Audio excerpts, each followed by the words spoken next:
女人动了感情，身上蕴藏着其他可能。我自毁了我的精神。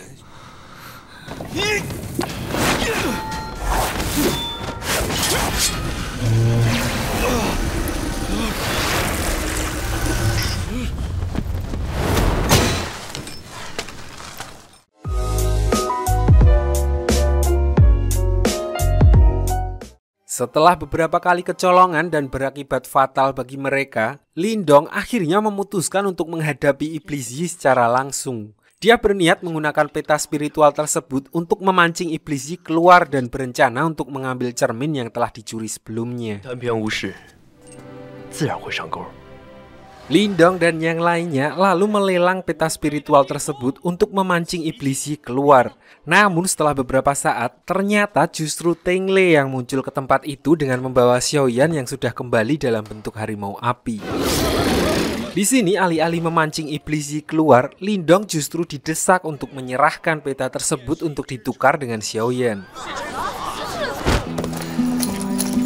Setelah mendapat peta spiritual lokasi keberadaan jimat dimensi, Teng Lei pun dengan semangat memberitahu ayahnya yang artinya kini merekalah yang punya kesempatan untuk mendapatkan jimat tersebut.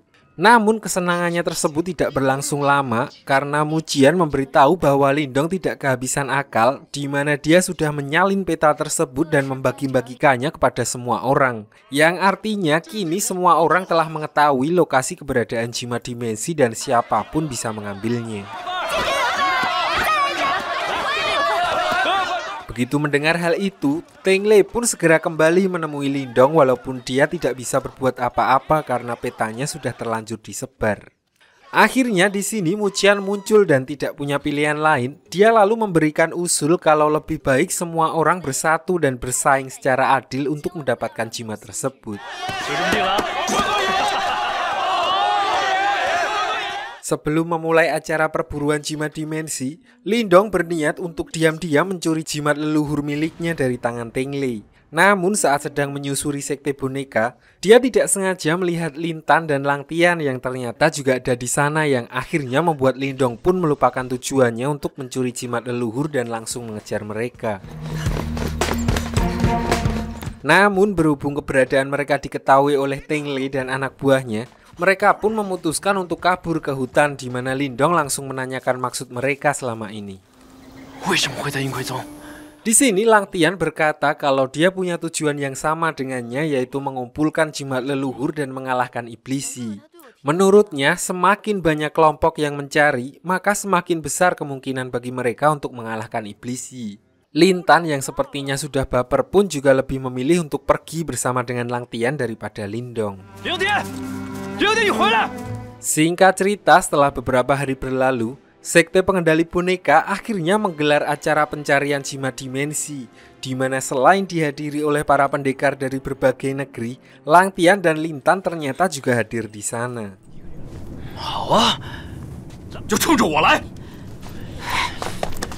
So, setelah semua orang berkumpul, ketua sekte boneka akhirnya secara resmi membuka acara itu dan mempersilahkan mereka untuk memulai perburuan jimat dimensi.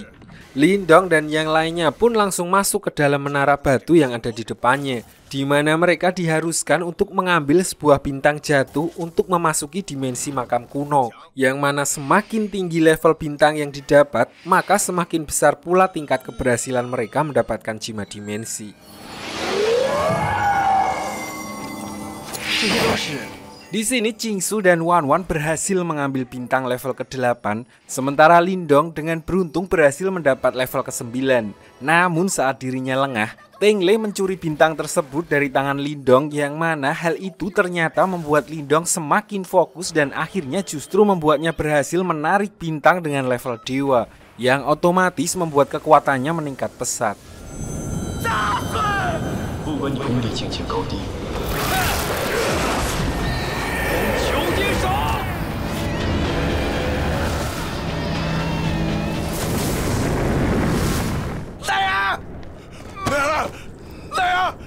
Orang-orang terpilih yang berhasil mendapatkan bintang lalu terlempar ke dalam ruangan jimat dimensi, di mana masing-masing wilayah terhalang oleh segel. Di sini diperlihatkan kalau Lang Tian terlempar bersama dengan Lintan, sementara Lindong dan Martin berada tidak jauh darinya. Namun mereka tidak bisa melihat atau mendengar satu sama lain dari dalam segel tersebut. Jika ingin keluar, maka mereka harus memusatkan energi mereka dan mencari titik lemah dari segel itu. Di sini diperlihatkan kalau Lintan dan Lang Tian berhasil membobol segel tersebut lebih dulu dan mereka pun langsung pergi dari sana untuk mencari keberadaan Jima Dimensi.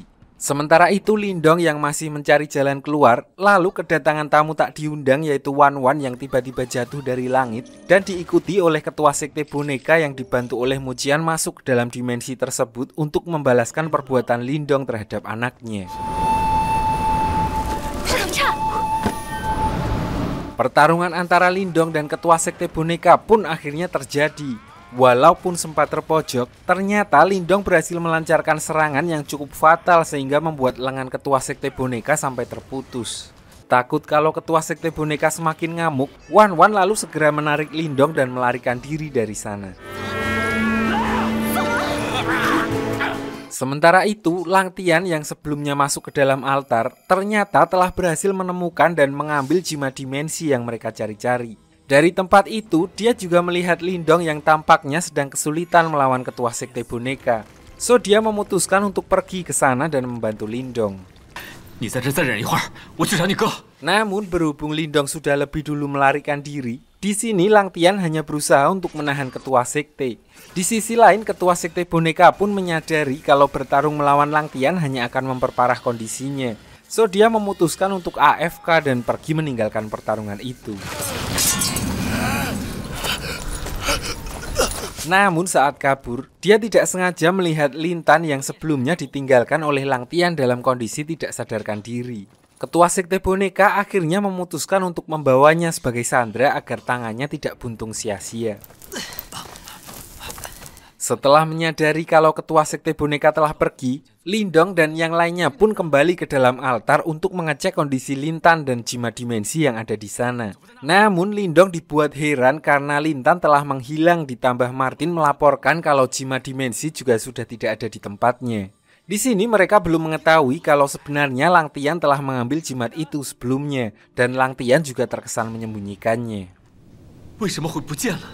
Saat melakukan pemeriksaan lebih detail, di sini mereka menemukan senjata teratai milik Qingsu dalam keadaan menancap di dinding, di mana hal itu mengartikan kalau Qingsu sempat bertarung dengan seseorang yang kemungkinan besar adalah ketua sekte boneka, dan mereka berasumsi kalau dialah yang mengambil Jima Dimensi dan menculik Lintan.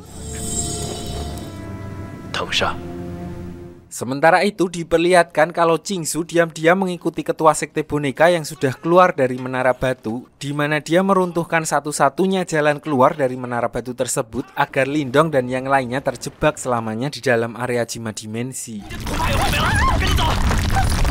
Menyadari kalau Lindong dan yang lainnya bisa terjebak selamanya di sana, Qingsu pun langsung berusaha sekuat tenaga untuk menjaga agar portal dimensinya tetap terbuka. Tidak berselang lama, Xiaoyan yang sebelumnya berjaga di luar menara juga datang dan langsung membantu Qingsu begitu mengetahui kalau Lindong masih terjebak di dalam.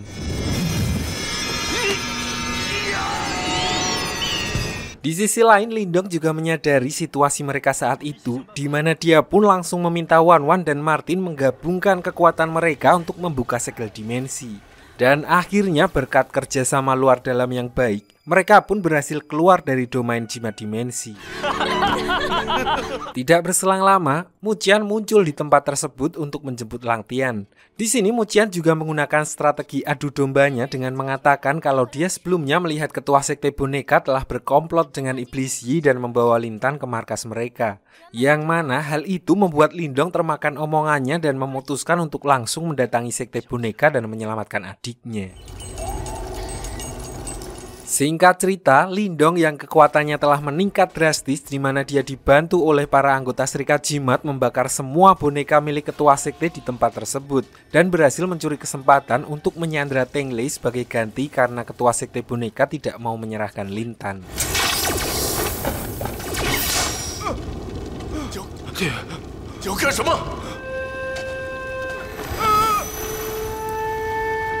Begitu mereka kembali ke markas, Teng Lei masih berusaha menyerang mental Lindong dengan mengatakan kalau apapun yang dilakukan Lindong akan percuma karena Lintan sudah tewas. Tentu saja Lindong menjadi sangat emosional begitu mendengar perkataan Teng Lei. Untungnya Qingsu mampu menenangkan dan mencegahnya untuk melukai Teng Lei.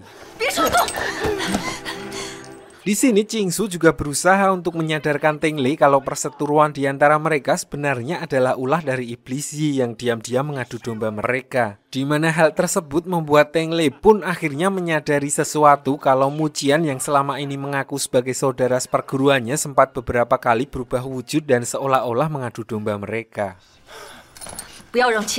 Namun belum sempat mengungkapkan kecurigaannya, Teng Lei langsung diserang oleh semacam kabut ungu di mana ternyata itu adalah ulah Mu Qian yang diam-diam memantau mereka dan memutuskan untuk menghabisi Teng Lei sebelum dia membuka mulut dan membocorkan aktivitasnya selama berada di sekte boneka. Di sisi lain, berita kematian Teng Lei pun akhirnya sampai di telinga ayahnya yang akhirnya semakin memperkeruh keadaan. Dia akhirnya memutuskan untuk all-in menggunakan mantra terlarang dan menjadikan Lintan sebagai tumbal demi membuka segel jimat pelahap milik Lindong yang kini ada padanya.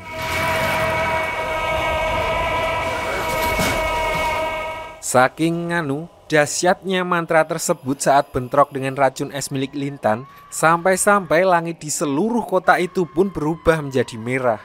Orang-orang di Serikat Jimat yang menyaksikan fenomena tersebut juga langsung menyadari apa yang telah dilakukan oleh ketua sekte boneka dan mereka tidak bisa mematahkan mantra itu begitu saja. Namun di sini asisten Master Yan berkata kalau mantra itu membutuhkan paling tidak 5 hari sebelum memasuki mode full power. Sehingga masih ada kesempatan bagi mereka untuk mencari cara menyelamatkan Lintan dan menghentikan ketua sekte boneka. Begitu mendengar penjelasan tersebut, Lindong pun langsung bergegas menemui Master Yan di puncak menara untuk meminta petunjuk darinya. Di sini Master Yan pun mengaku kalau dia sendiri juga tidak mampu untuk mematahkan mantra tersebut. Namun kemungkinan ada satu orang yang mengetahui caranya, yaitu si kakek mata-mata. Master Yan menjelaskan kalau kakek mata-mata telah begitu lama menyamar sebagai anggota sekte boneka dan kemungkinan telah mengumpulkan banyak info rahasia dari sekte tersebut, termasuk info tentang mantra legendaris milik sekte boneka. So Lindong hanya perlu mencari di mana si kakek menyimpan info-info tersebut. Tanpa membuang banyak waktu, Lindong dan yang lainnya pun langsung bergegas pergi ke rumah almarhum kakek mata-mata dan menggeledah tempat itu, di mana mereka akhirnya menemukan lembaran kain berisi semua info yang mereka cari tentang mantra terlarang tersebut. Dari info yang mereka dapatkan, ternyata ada satu cara untuk mematahkan mantra itu, yaitu dengan membuat jimat legendaris 9 dewa dengan 3 darah perjaka sebagai bahan utamanya. Yang jadi permasalahan adalah mereka kekurangan 1 orang perjaka untuk diambil darahnya, karena menurut pengakuan Martin, ternyata dia sudah pernah nganu, sehingga darahnya tidak bisa lagi dipakai. Saat mereka sedang kebingungan, tidak lama Lang Tian muncul dan menawarkan diri untuk diambil darahnya. Di sini Lang Tian berkata kalau apa yang dialami Lintan secara tidak langsung adalah akibat dari kesalahannya. Jadi dia berniat untuk menebus kesalahannya itu dengan membantu Lindong untuk menyelamatkan Lintan. So tanpa membuang waktu, asisten Master Yan langsung mengambil darah mereka dan mulai membuat jimat 9 dewa. Setelah berhasil membuat jimat tersebut, Lindong dan yang lainnya lalu mengumumkan kepada warga kalau sekte boneka telah berkoalisi dengan Iblis Yi dan dia membutuhkan bantuan mereka untuk menyerang sekte boneka. Lalu sebagai gantinya, Lindong akan memberikan seluruh kekayaan dan aset sekte boneka di kota itu jika dia berhasil mengalahkan mereka. Singkat cerita, Lindong dan yang lainnya akhirnya sampai di wilayah aula sekte boneka. Dan setelah berhasil menyingkirkan kroco-kroco dengan bantuan warga, Lindong, Xiaoyan, dan Lang Tian pun langsung memulai ritual pemanggilan jimat 9 dewa untuk mengcounter mantra terlarang sekte boneka.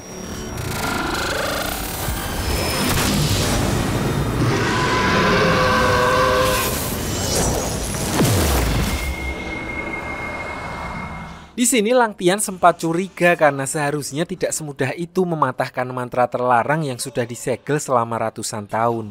Namun Lindong yang ceroboh pun terlihat bodoh amat dan langsung bergegas untuk menyelamatkan Lintan. Di mana ternyata ketua sekte boneka memang sudah memasang perangkap dan sengaja memancing mereka untuk memasuki altar pengorbanan dengan berpura-pura kalau mantra terlarangnya sudah berhasil dihilangkan. Lalu Lintan yang tidak tega melihat saudaranya dihajar habis-habisan pun akhirnya memutuskan untuk mengeluarkan ledakan energi racun es di tubuhnya demi menghancurkan perangkap tersebut. Di sini juga diperlihatkan kalau jimat pelahap milik Lindong menjadi aktif setelah peristiwa tersebut, di mana dia langsung melancarkan serangan ultinya kepada ketua sekte boneka.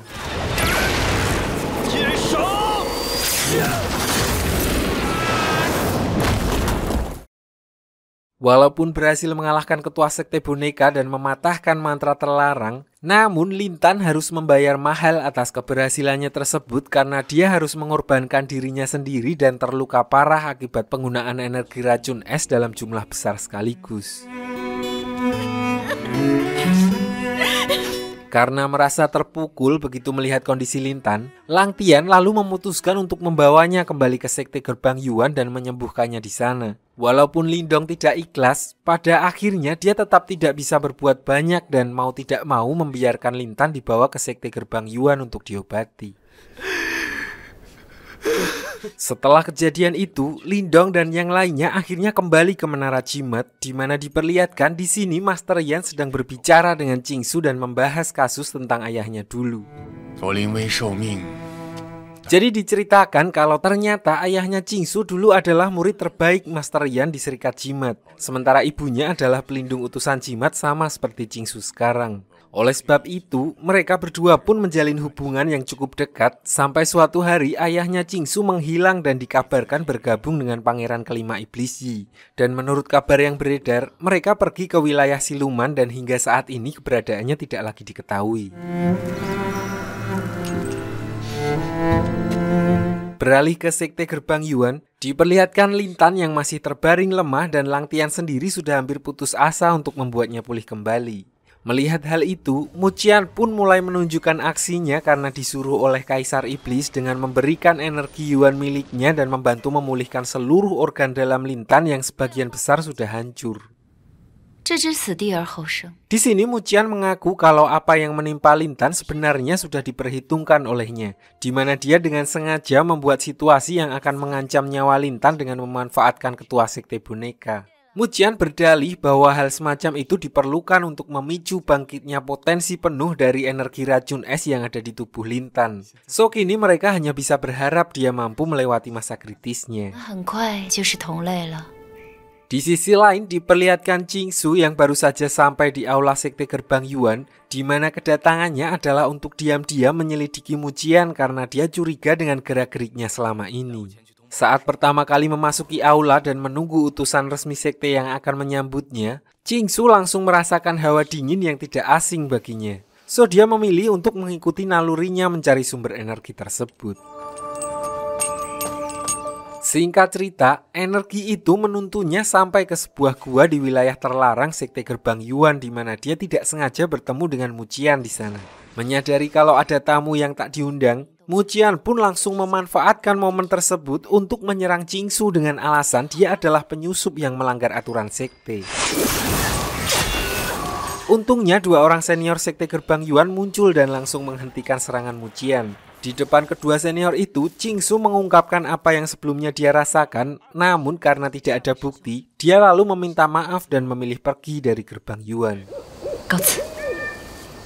Sementara itu, Wan Wan yang melihat Lindong masih bersedih atas kegagalannya menjaga Lintan, dia berusaha untuk membuatnya kembali bersemangat, di mana kali ini dia membawakan Lindong semua harta yang tersisa dari hasil intelijen peninggalan kakek mata-mata untuk memberinya kesibukan agar pikirannya teralihkan. Walaupun agak males-malesan, namun Lindong tetap menuruti saran dari Wan Wan sampai akhirnya dia tidak sengaja melihat sebuah peta spiritual lain di salah satu tumpukan harta almarhum. Lindong pun langsung bergegas mengajak Wan Wan untuk melakukan ritual penerawangan peta tersebut. Dan ternyata setelah diselidiki, peta itu kemungkinan besar menunjukkan lokasi jimat leluhur lainnya yaitu jimat petir. Namun sayangnya Wan Wan langsung kolab begitu mereka selesai melakukan ritual karena ternyata dia telah menahan sakit selama ini setelah sempat terkena mantra sihir saat bertarung dengan sekte pengendali boneka. Beruntung cederanya tidak terlalu serius dan hanya membutuhkan istirahat untuk memulihkan tenaganya. Beralih ke Lintan yang ternyata sudah terbangun dari masa kritisnya, diperlihatkan kalau saat ini hubungannya dengan Lang Tian malah menjadi semakin romantis, di mana saat ini dia lebih memilih untuk bersama dengan Lang Tian daripada kembali kepada kakaknya. Di sisi lain diperlihatkan kalau Wan Wan yang sebelumnya kolaps juga sudah sadarkan diri. Namun di sini Lindong merasa ada yang aneh karena seharian dia tidak melihat Martin di sekitarnya. Di sini Xiaoyan curiga kalau Martin pergi untuk mencari jimat petir agar bisa memanfaatkan kekuatannya untuk mempertahankan wujud manusia selamanya. So, berdasarkan asumsi itu, Lindong memutuskan untuk menyusulnya bersama dengan Xiaoyan dan Wan Wan. Sementara itu, asisten Master Yan juga mengabarkan kalau Lindong telah menemukan peta spiritual jimat petir, di mana dia lalu meminta Qingsu yang juga baru sampai di sana untuk pergi menyusul Lindong dan yang lainnya. Dengan berbekal Sherlock dari Lindong, Qingsu pun langsung berangkat, yang berarti saat ini semua anggota tim pencari jimat satu persatu telah menuju ke sana. Di sisi lain diperlihatkan yang pertama kali sampai di wilayah jimat petir adalah Martin. Namun alih-alih menemukan jimat petir, dia malah masuk ke dalam perangkap siluman kentung yang sedang kelaparan karena belum makan dari SD. Berhubung energi Martin terbatas dan sudah terkuras untuk mempertahankan wujud manusianya, dia pun mulai kelelahan dan akhirnya tertangkap oleh siluman tersebut. Tidak berselang lama, Xiaoyan juga sampai di tempat itu di mana dia langsung berusaha membangunkan Martin yang sedang dalam kondisi tidak sadarkan diri. Begitu tersadar dan melihat Xiaoyan ada di sana, Martin pun langsung memperingatkannya untuk berhati-hati dengan siluman kentung yang tadi berusaha memakannya. Namun belum sempat melarikan diri, siluman tersebut muncul lagi dan akhirnya menangkap mereka berdua.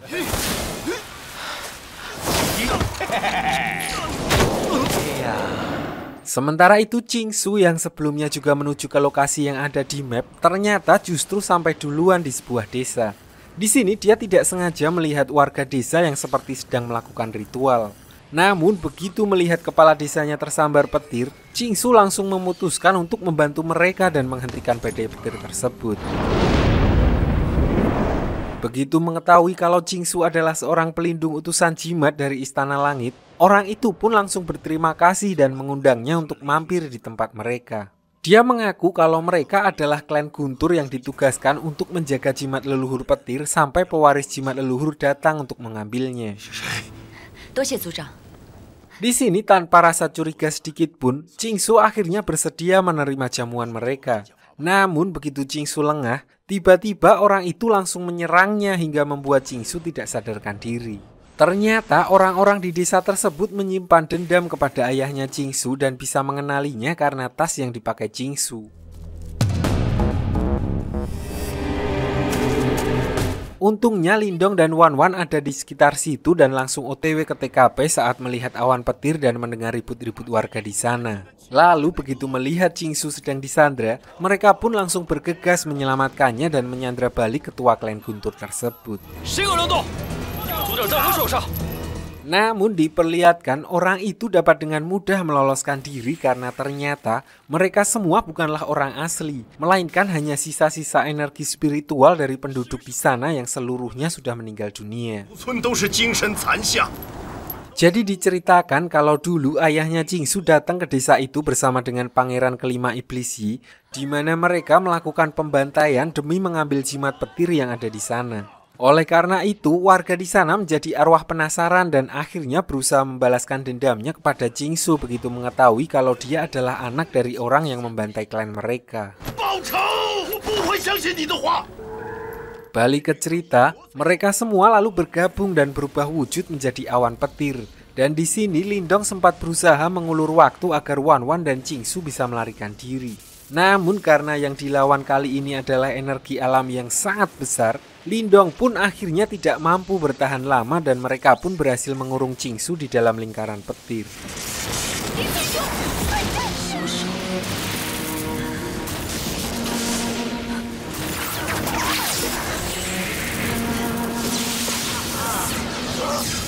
安宁。